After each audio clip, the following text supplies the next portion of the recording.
Alrighty, so we're almost up and running. Whoever's on right now, we're going to get started right at the top of the hour. But thanks for joining us. If you're stepping on, we're excited about this one. We'll have a fun time going through this one today with y'all.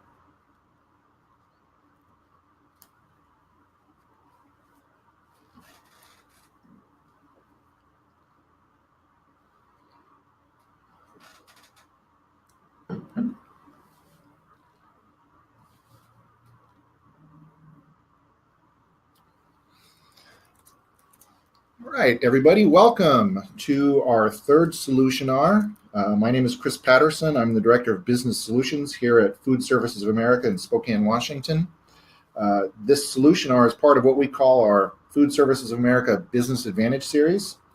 I've got 25 years general manager experience, front of house. I've worked for some large corporates with lots of structure, lots of systems that really understood their numbers all the way to the end result, and then some independents where we didn't really have a whole lot of systems and processes.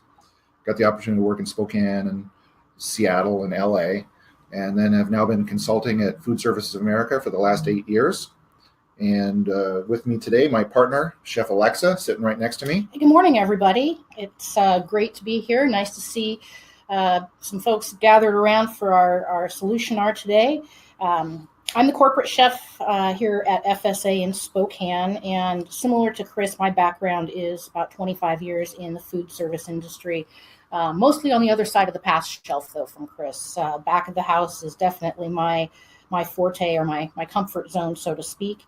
We're kind of excited about sharing our information with you today with this interesting perspective of both the front and the back of the house involved. So let's get this Business Advantage series kicked off, Chris. Here we go. So today, Solutionar really is about this peak season management and how we can actually capture the revenue that is coming to you in a peak season. We're going to talk about this thing that we call the revenue funnel. It's a tool that we use an awful lot when we're doing our consulting. It helps us understand the flow of cash.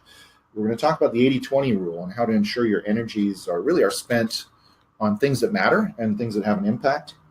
We've got a tool that we'll share with everybody. It's an Excel spreadsheet. We call it the peak hour management tool. And it really helps us quantify where we can tackle some of the big numbers in our business.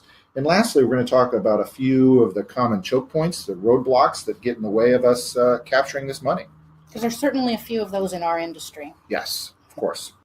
Sometimes accidental, sometimes we just don't even realize it. So this peak season sales growth and maximizing revenue is the conversation today. But we have a variety of customers. I'm sure the different types of businesses online today. For some, it's a seasonal situation like a resort, a summer resort or ski hill or something like that where you have a concentrated blast of business. Peak season is 90 days or the summertime or something like that. And that's just centered around the property or the location.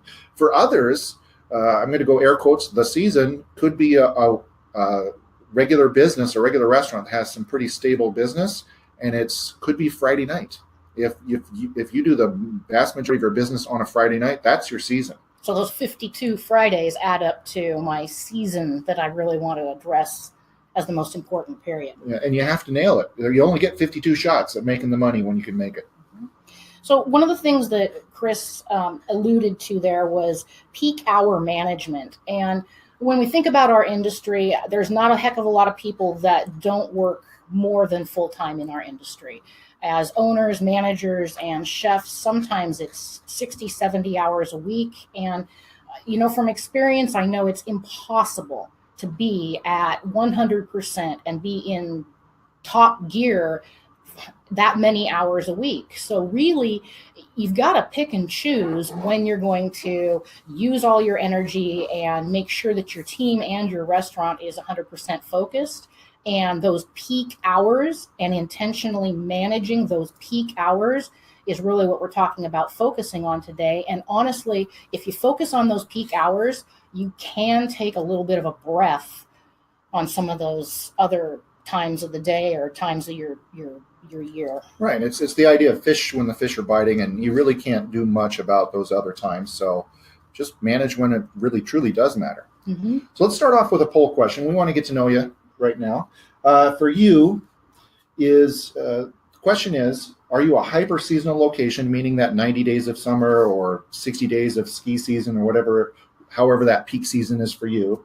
Or are you in the overall scheme of things more of a steady throughout the year with a couple of primary peak shifts, those 52 weeks, those 52 those Friday shifts? nights, or maybe you're a Saturday, Sunday breakfast house. So tell us who you are, and then we'll get rolling here. Mm-hmm.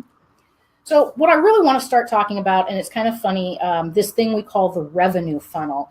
And oftentimes, honestly, I'm a chef, you guys, so tongs and spatulas and all those kind of things are way more comfortable in my hands than a computer and more advanced things like that, I guess. But oftentimes I find myself sitting with our customers and drawing out this revenue funnel on a napkin or a piece of paper. So kind of bear with the scratch etiquette here on this demo. But the thing about the revenue funnel is to think about how a funnel works. And really, it has two openings, right?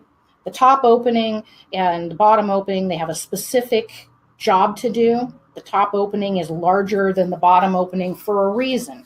And really the way this works is the top opening is designed to catch something. The bottom opening is designed to organize and control the flow of what's leaving our funnel. The sides of the funnel have a job too. They're the guardrails. So if I'm in the prep kitchen and I'm pouring something through there, the sides keep the mess from getting all over my prep table and keep all of the energy and all of the product channeled to get out the bottom of the funnel. Now that's a crazy, I guess, kitchen analogy, but this is how the money works in your business too. This is how cash flows through our restaurants. Absolutely. You think about the cash inside your building in terms of dining room math. It's a term we use a lot. What do your customers and your employees see really is cash swirling around everywhere. It's just nothing but cash here, there, causing all kinds of chaos and running around and trying to make sure that you get the money you need through to the end result. That's throughput, so you can pay some bills and you can turn some profit. The hard part is the cash flow is the easy thing to see. Yeah, and this really, for us, I think what Chris and I find interacting with our customers is that this is the draw or the attraction that oftentimes lures people into the restaurant industry, sometimes coupled with a little bit of a culinary passion as well. But the dining room math is what we call it. And so think about it this way, you guys. There's four of us sitting at a table. We're each going to spend $25 at this dining experience that we're really enjoying right now. And we start looking around the restaurants, and maybe there's 100 other tables. And what if there's four people at each one of those tables? And then we think, well, four of them, they're all going to spend $25. And then how if they turn this restaurant 2 or 3 times tonight and all those tables change over and more people come in? Good grief, all of a sudden it seems like the restaurant is just experiencing a tidal wave of revenue. Right. And you think about, well, there's lunch and dinner and 7 days a week. It could be chaotic. And really, they're not wrong because the cash is all over the place in the building. What's missing, though, is understanding there's a dollar value attached to everything. Everything. Right down to there's a dollar value attached to cleaning a bathroom. How long does it take? What equipment you use? How you start, how you end it. That's the hard part about it. And so how do we get a little bit more organized and take all this feral cash business going on as we drop it into our revenue funnel? Mm-hmm. And so this is actually how the cash flows through your building, in through the front door. It comes in with your customers. It comes in with them. And what do they bring with it? A huge expectation. Nobody grabs the doorknob of any of our restaurants thinking, oh, this is going to be a mediocre time. They all expect that they're going to have some great value provided, but they all know that we're going to ask them to spend some money at the same time. Well, and this is the big question for us is if the guest gets what they're expecting, they win. And that means at the same time that you win. The trick for you really is to recognize what that expectation is. For your particular business, and it could be unique and different for everybody. Some restaurants, it might be really well thought out and sourced flavors and menus and items that are built really to wow. Some might be super culinary. Super culinary, yeah. Some might just be like, hey, I just need to get in and out and quick. It's a time feature. So that expectation is fast, reliable, dependable. Some of those expectations maybe I would just want a down tempo, really enjoy a unique connection and have a great experience. Well, and it costs restaurants a different amount to provide each one of those experiences, but it is critical that we know what the experience expectation is and how much it's going to cost us. And then when you look at that funnel and you see all that money swirling around, the key is to have those sides, those guardrails in place so that our staff doesn't unintentionally or intentionally lose track of any of that revenue potential, which could be overportioning, it could be mishandling cash, it could be a myriad of different things in the restaurant. Well, think about where all the money is, and there's just so many different places for it to go crazy on us. So really, this is when we follow the formula, this is the natural flow of cash, front door to the office door. You know, it's the hospitality, the procedures, the staffing levels, they all work together to make sure we manage this flow of money. You know, the top of the funnel is really, we want to open that door as much as possible and create every opportunity for a customer to spend money, to enjoy the full breadth of your offerings. And then the walls of the funnel, again, keep the cash going through to the office, keep it doing what it's supposed to be doing. And lastly is where we pay the bills, write the checks, write the payroll, and put a little in the bank for ourselves. Mm-hmm. You know, so a great example of this, you guys, as the chef, I can sit in my office and I can say, I want to sell cheeseburgers with fries. And then I look at my guest demographic and I say, you know, I think that most of the people that come into this type of restaurant probably want to spend about $10 on a cheeseburger fries. So we're pretty value driven here in this type of a concept. So then I start making all my choices. I start searching through my 12,000 ingredients in the FSA pantry. and I find my burger patty for $1. And I find the bun that I really like that's 50 cents and a couple slices of cheese and the burger set with the pickles, the lettuce, the condiments, about 25 cents. And, you know, I'm going to serve 50 cents worth of fries. So I know now that my portion cost for my burger is $3. And I know that my food cost percentage, if I sell it for 10, is right around 30 or 33%. That's a good goal. So my numbers are there. I've done my math, and I've also created a recipe that I can turn around and hand to my kitchen with portions and quantities and all those things. But the other thing that I've created, and I know Chris loves this, is that this is a math formula that is designed to make $7 every time we sell that burger. It's a fact. If we don't misportion, overcook, lose any burgers, do anything wrong, we will make $7 every time we sell that burger. That's the beauty part about math, is once we have this math, it doesn't change. It's the reality of it. But we do have times when we're not making that $7. And so the question is, what's happening? So either we don't have a good formula, so we're still working in the office to make sure the formula works properly. And then once we know that it's a good formula, then we have to start working our way back up the funnel to the people in the building, the humans, are they doing what they're supposed to be doing? Are they following the recipe? Where is it going wrong that we're not getting the throughput that we're looking for? Well, sometimes we make some bad decisions when we're not getting that throughput, and we start thinking about, well, gee whiz, I'm not getting that cash flow, so golly, what if I open it for breakfast? Well, we already have people in the restaurant prepping. Sounds logical. Well, the challenge is, if we haven't fixed the funnel that is now a sieve, we're still operating with a funnel that's a sieve. We just got more sales and more products that were leaking out of the sides of the funnel. So in other words, I could be continuing on and on and on to not make that $7 and go try to seek that revenue somewhere else, as opposed to ensuring that I've got the $7, in which case I may not even need to have to do that breakfast program. And the cool thing about thinking in terms of the revenue funnel is this actually is a time saver. The time saver is, it's not the formula. So now we go backwards and start working the problem the other way. Mm-hmm. So there are a lot of different places where we can attack this whole revenue funnel and making sure that we've got our guardrails in place. million different decisions to make. How do we figure that out, Chris? We start with the 80-20 rule. And I think that when you think about things like the 80-20 rule, it lives really everywhere in everything we do. We have, you spend 80% of your time with 20% of your friends. Oh, that's for sure. You spend probably 80% of your money on 20% of your bills line items. Mortgage, car insurance, all car the repairs, not fun stuff. all the not fun stuff. That lives in our business too. 80% of your sales comes from about 20% of your menu items. Yep, that cheeseburger and fries is definitely at the top of my menu mix. So if you have this in the truth of the 80-20 rule, then what we need to do is we need to start working it backwards from the 80-20. Where is it that's driving us the biggest items? And for us, we think we need to start really in the office. We need to start paying attention to this 20% of formulas that are going to help drive the revenue the direction we want it to go. Start with some forecasts and projections. So knowing how much money or predicting how much money you're going to make, and then projecting out budgets. Absolutely. That gives us, if you know how much money you're going to make, then you know how much money you can have to spend.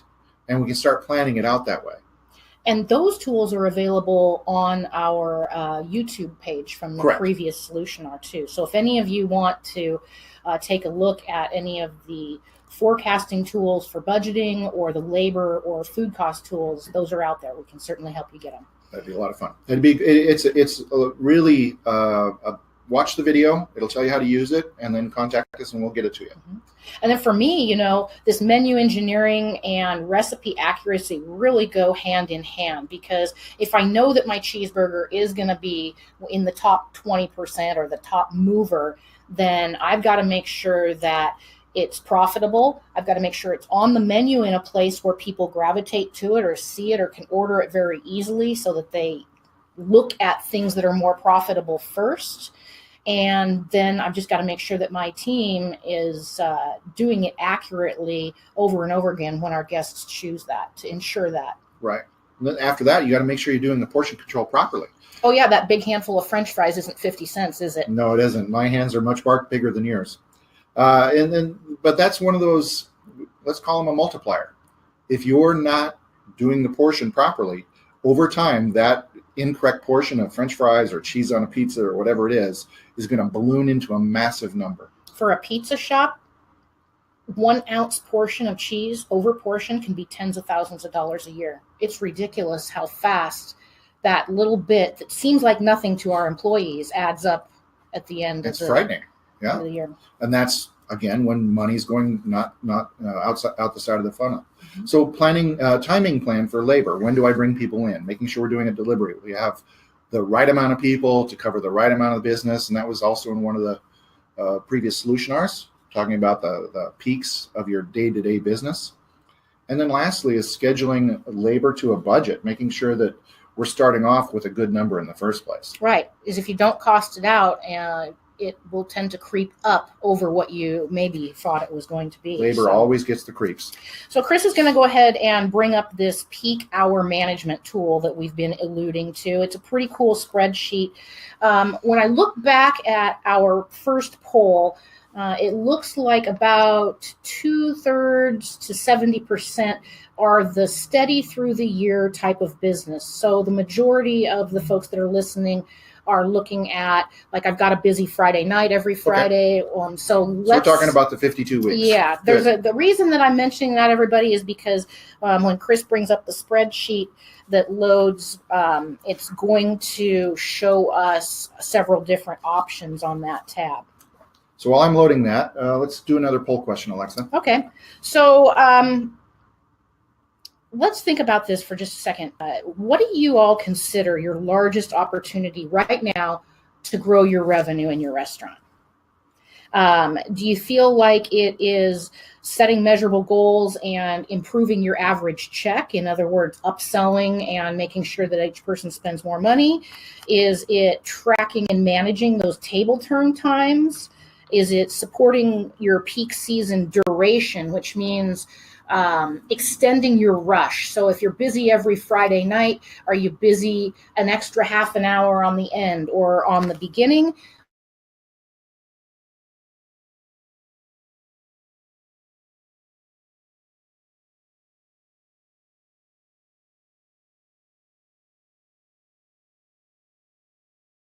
microphone. here. I think we lost the audio. Are we Mhm. back there?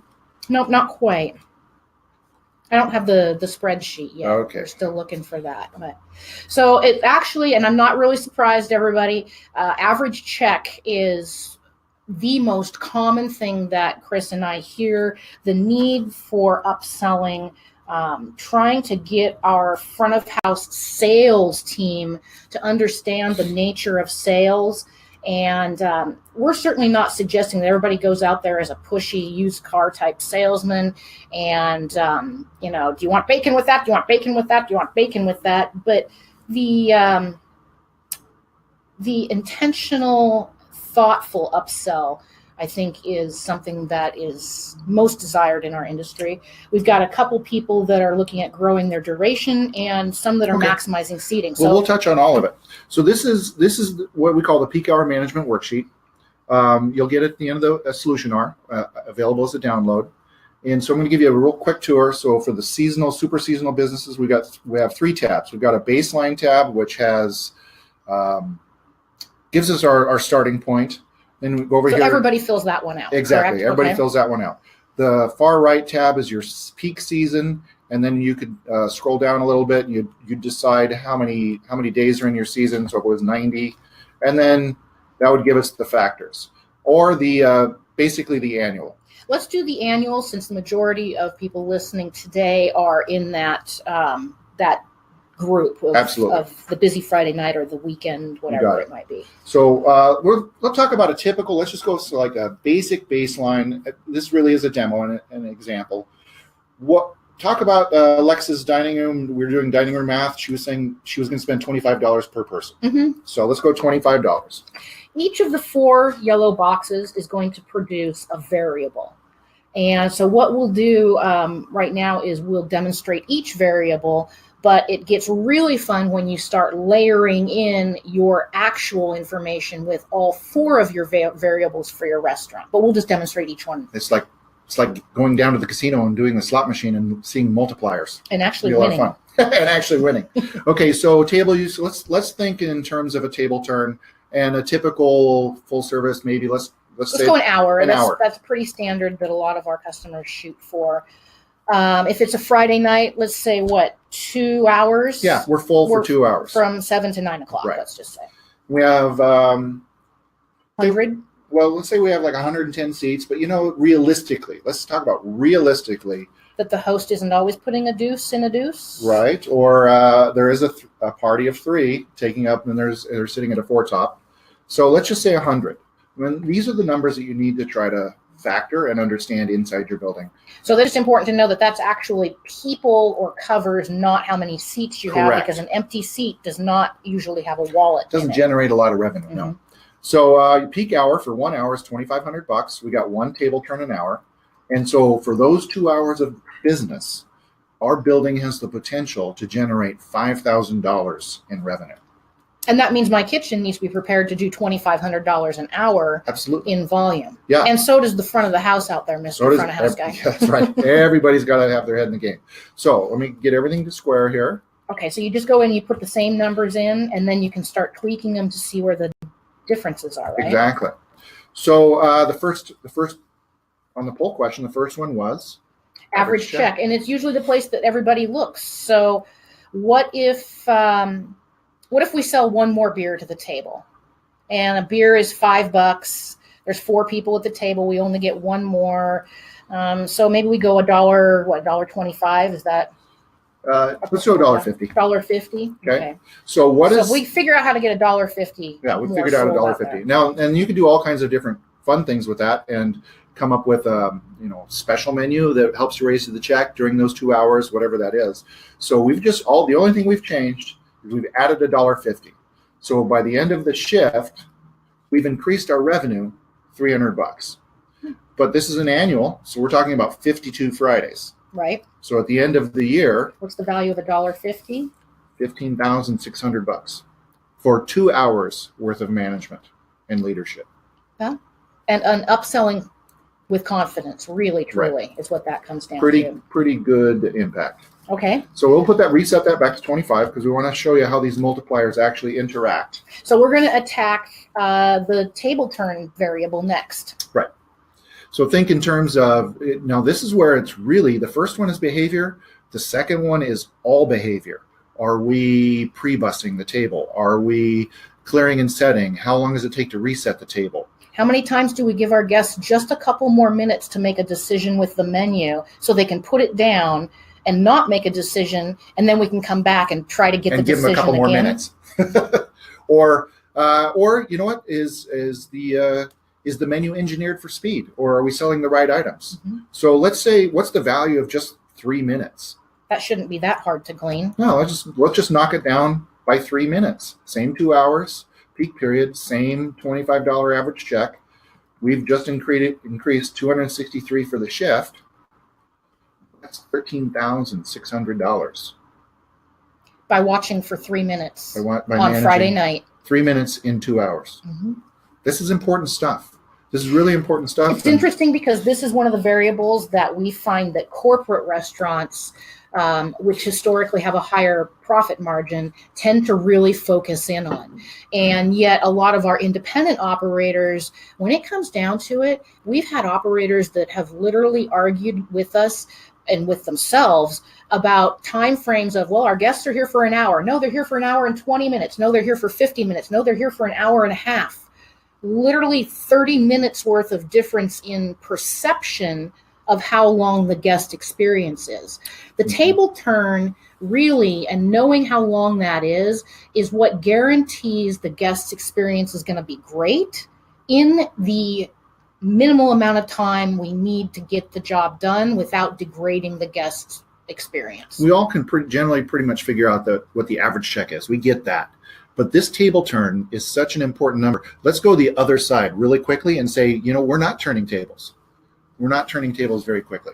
So if we just added 5 minutes, we're not. Okay, now what's our other multiplier then, Chris? Our other big multiplier though is the peak duration. So that again goes to the value of the table turn or extending a little bit more business. And so how about if we can make sure that our team is ready to go and we're servicing the customer all the way through the end, that we actually grow the duration period. So maybe we get an extra half an hour of our dinner rush because people are willing to wait. And we're able to turn tables and people are willing to wait because they can get in and get out. Mm-hmm. We've just added. That's reputation, right? That's reputation. Because of reputation, that's $1,200. And at the end of the year, that's $65,000. There is a lot of bang for the buck in trying to figure out how to get another 15 minutes of full volume production at the beginning and the end of your primary rush. Right. That's really where the most bang for the buck is on this. And it's hidden. It's very hidden, and the processes can be challenging, but that's when the money is actually happening now. It's happening here in the business now. So we're going to switch back. So when I recap the poll, I am not shocked that 79% of the folks listening went straight for the average check. The maximized seating is part of it because a lot of our restaurants have kind of some interesting dynamics there and some opportunities, but the growing peak season duration is truly where the most money can be gleaned. Let's talk about each one of these areas, though. So here it is. This is the visual version of the peak hour management tool. There are the four big multipliers: is the average check, is the table turns, growing your peak duration, and then maximizing seating. We didn't really touch on that one because we did talk about if the host gets 2s and 2s and 4s and 4s, but let's dig into that a little bit more now. Okay.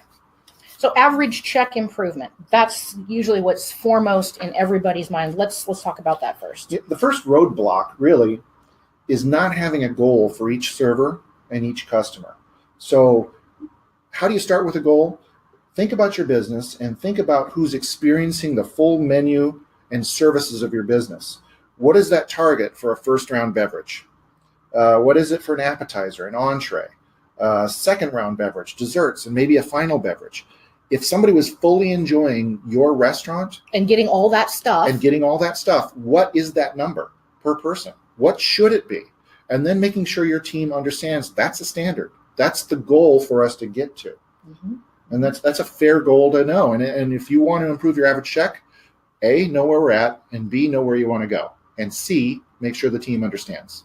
Well, and oftentimes when you break it down into a specific goal like that, I think for a server to hear their boss ask them to find an extra $1.50 seems much more simplistic than just beating them over the head constantly with this vague term of upsell.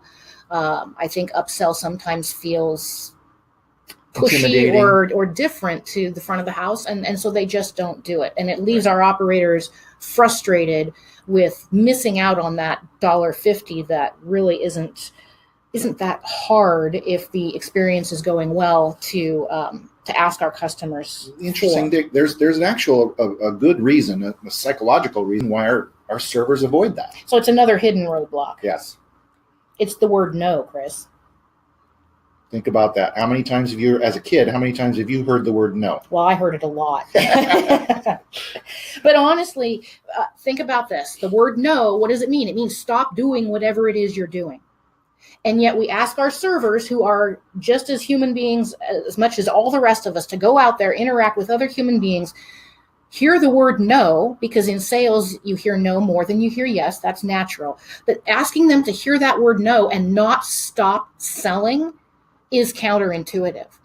So they need to let the no's roll off. They need to know that that is something that is a challenge, and then be supported so that they can overcome the no and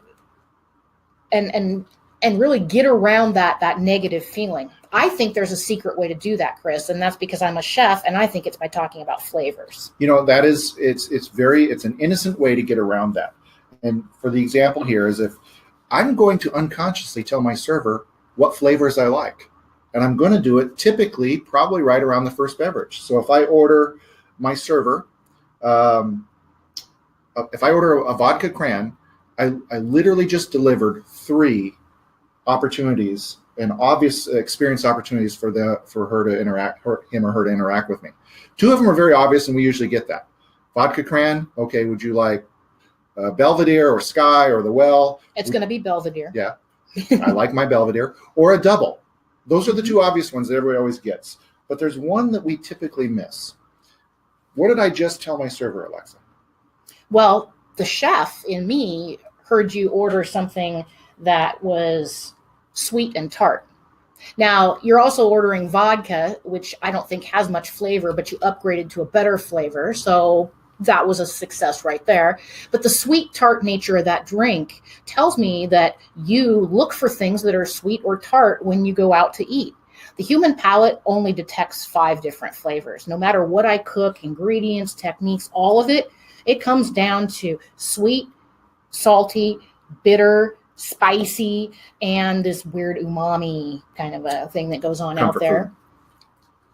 Making suggestions for servers based on the flavor of the beverage can get them a long ways into the world of confidence. If I know that you like things that are sweet and tart, and then we talk a little bit about the fact that maybe you're in the mood for some chicken tonight, I could very confidently recommend let's say a chicken dish that's got a lemon caper sauce, because the lemon caper is going to be that flavor profile that you're looking for. It's an automatic sell to me. Then the other side is answering a question with a question.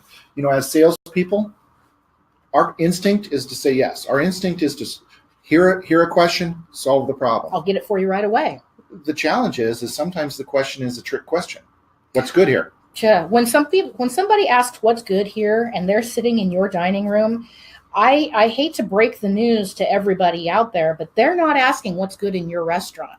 They're going back to that whole culinary expert inside them that is protecting their own palate from things they don't like. So when I say what's good here, if I love blue cheese, what I really want to know is, where's the blue cheese on the menu? Well, how the heck is a server supposed to know that if I'm not specific? Without asking another question. And that gives us more clues to actually deliver a personalized, meaningful experience that an upsell at the same time. So, Chris, if you ordered the vodka cran and got the Belvedere and made it a double and then said, what's good here? My next suggestion or my next question might be, well, I noticed that you like cranberry. It's kind of tart. Is that something that would be, of interest? Obviously, I'm back of the house, so I'm going pretty deep down the flavor profile, but there are ways to pick out suggestions on the menu that make it a more thoughtful, more personal suggestion, and the flavor is the way, in my mind, to get there. And there's a lot of clues. If I order Bloody Mary, I like spicy. So it's just a matter of us listening to it thoughtfully. The other big one we talked about this table turns. The roadblock here is really not knowing or following a timing target. So how fast does your dining room need to turn in order to support the business and experience? And then whether or not we're watching it. And there's another element there is the ticket times. Are we watching ticket times? We think of that as just only a kitchen issue. It's not. It's also how long does it take to greet somebody? How long does it take to get the drink? And so think about your ticket times. Those are very commonly monitored in our restaurants and with our operators. Maybe pick a couple of other times that could be critical, like how long is it taking your team to cash out your guests at the end? And monitoring a couple of those times as well. Setting any kind of specific timing goal and then monitoring that goal so that it meets the guest expectation doesn't just get you more revenue, but it also ensures that the guest expectation is being met. The other thing we can do is engineer a service recipe that has timing targets. We want everybody greeted within 30 seconds. We need a drink on the table within 2 minutes. All of those things add up because we're talking about finding 3 minutes to get you, how much did we say it was? $13,000? That's worth the time to invest in finding out those targets. Yes, it is. And that term set and ready in my kitchen meant that we didn't spend 3 minutes running back and forth to load stuff onto the line because it costs a lot of money. We had to have everything stocked as much as humanly possible up there so that when we are doing, $2,500 an hour in sales, that we're ready for that. You got to be ready for all $2,500. You all need to have some silverware rolled out front. Ready to go. If we have to leave the line to roll silverware, we're doing damage to that table turn. It's actually quite insidious to what our game plan is. Now we want to grow our peak duration period. This is, I think, one of the trickier ones because really what we're talking about here is trying to figure out how to get more people to be confident in what our restaurant is doing when we are busy. We're trying to get the soccer mom who just got off the soccer field at 8:00 at night to swing into our restaurant to extend our dinner rush. And feel good about it. She's not going to do it if she thinks it's going to be slow or if she thinks the kids aren't going to be taken care of. Right. So the first roadblock here is actually identifying what the peak period is and what the potential is and maybe what some of the things that might be interfering with that are. So it's Alex was talking about creating consumer confidence. We've got to meet and greet those expectations. Remember when they grab the doorknob, is it timing? Is it that unique outstanding food? Is it that experience? What is that expectation when they're grabbing the doorknob in your building? Now, duration is something that's kind of interesting, everybody. And some of it, your opportunity, I think, can be very well hidden. I'm going to give you a great example of my drive home last night. So Chris and I finished up the practicing for the Solutionar, and it's after hours. And I get in my car and I call my husband and I'm like, what's for dinner? And we had that usual awkward conversation where nothing's getting decided. So I'm thinking, well, I'm just going to order some pizza. And so I call a local place that is primarily a sit-down pizza restaurant. But to me, their opportunity to increase duration is with their to-go business. So on Friday night or on any given night of the week, if their restaurant is full and they can crank some pizzas out to go, whether I pick it up or however it gets there, they can actually increase the duration of their rush without even bringing people inside the business because the business is already full. So I call my pizza place and a very nice young lady answers the phone and she asked me if I would mind holding for a moment. And so I said, of course I wouldn't mind holding. And 4 minutes later, which is about halfway from work to the pizza place, I'm still on hold. And I'll tell you guys what I did. I hung up and I went home and I heated up some soup and made tuna melts. Now, the reason I am calling this out is because that hostess was also taking orders at the counter in this restaurant. And she was responsible for bussing tables, and she's responsible for answering the phone. 4 minutes to me seemed like forever, and I was worried that I was going to have to wait in the lobby when I got there because the pizza wasn't going to be ready. Well, you would have. So I hung up and I didn't spend any money. My question is, how many times does she get hung up on after very politely asking someone to stay on hold? Their peak duration might be slipping out without them even recognizing that those phone calls are getting dropped. There's these opportunities all over the place. And the last one on growing your peak duration, if we have a 2-hour rush, a 2-hour push, or a 3-hour push, make sure the team is in a position to manage the rush the whole time. So, support the stamina. Celebrate them getting through all the way the rush. If it's $2,500 an hour and we have a 2-hour rush, we need to make sure that we support that all the way. Yeah, so burned out team doesn't encourage customer confidence. Not at all. Let's go down to this last opportunity here, which is maximizing seating. Obviously, setting seating utilization goals for the hostess. Don't put a deuce in a 4-top if at all possible. Plan for an event, type of event, say Valentine's Day.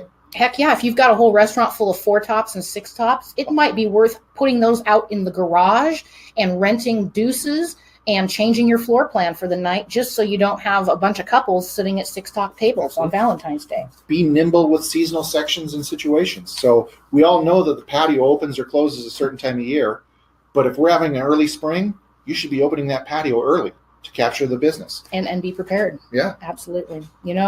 So roadblocks obviously are barriers to success. And they exist in all these different places in our restaurant. And I encourage everyone to really take a look at each of these areas to see where your roadblocks are. However, unlike the picture here that we've got, don't be so inclined to just blow up your roadblocks to make them go away. And I'm going to give you a great example when you look at the menu idea down there.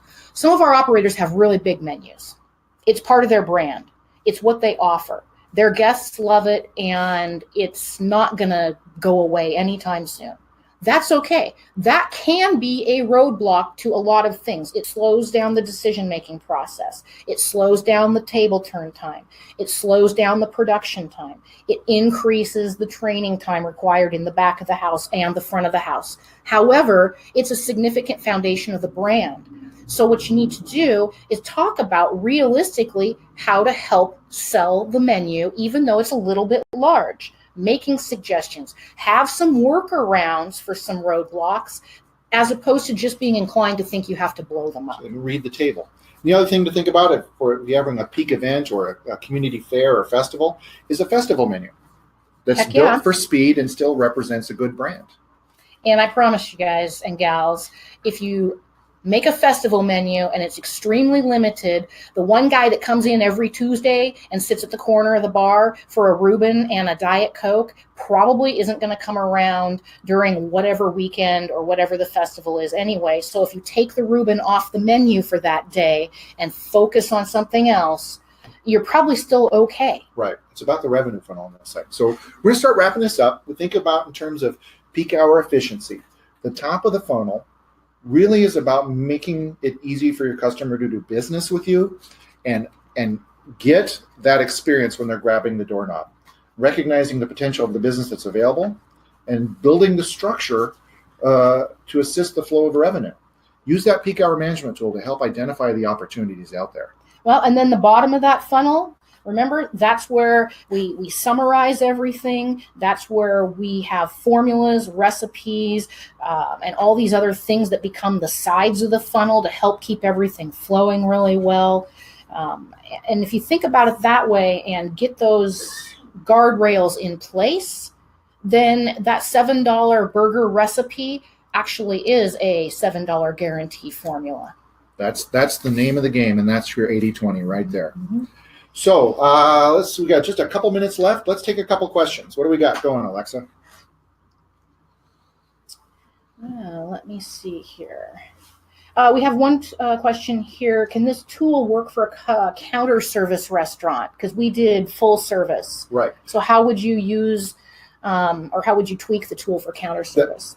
What we want to do then is those two middle numbers. That is the table use in minutes. So we think in terms of an hour. We are changing these KPIs, key productivity indicators, a little bit. Is make it 60 minutes still, and choose one for your peak duration. And the big multiplier now is the number of covers or the number of transactions. We're going to replace that. So if you're running a burrito shop, the multiplier is how many burritos can I make in an hour? And if I can increase my efficiency by, 20 more burritos in that in that 1 hour window, then I know what that is. Then the average check, that actually still stands. It's a good number. So I would just tweak it in terms of production size. So whether your restaurant is fine dining, counter service, seasonal summer, seasonal winter, there are some variables here that I encourage everybody to drop some numbers into in that spreadsheet, because it gets very, very exciting when we find opportunities in our business. I think that you will all see several opportunities that aren't just upselling. We do realize that is critical. But sometimes there's more money to be had by looking at other directions as well. Yeah, and in thinking in terms of managing those 2 hours, boy, what can you do on a Tuesday afternoon that's going to impact that? Well, you can't sell if there's nobody in the restaurant, and last time I checked, nobody even goes into McDonald's on Tuesday afternoon. Right. They would have figured it out by now. Okay, so it looks like we are running a little bit of overtime. So this is our last Solutionar of the season. We appreciate your attending with us and joining us. We look forward to 2019 and what the restaurant and hospitality industry has to offer. And we will be speaking with you all again very soon. Thank you all very much.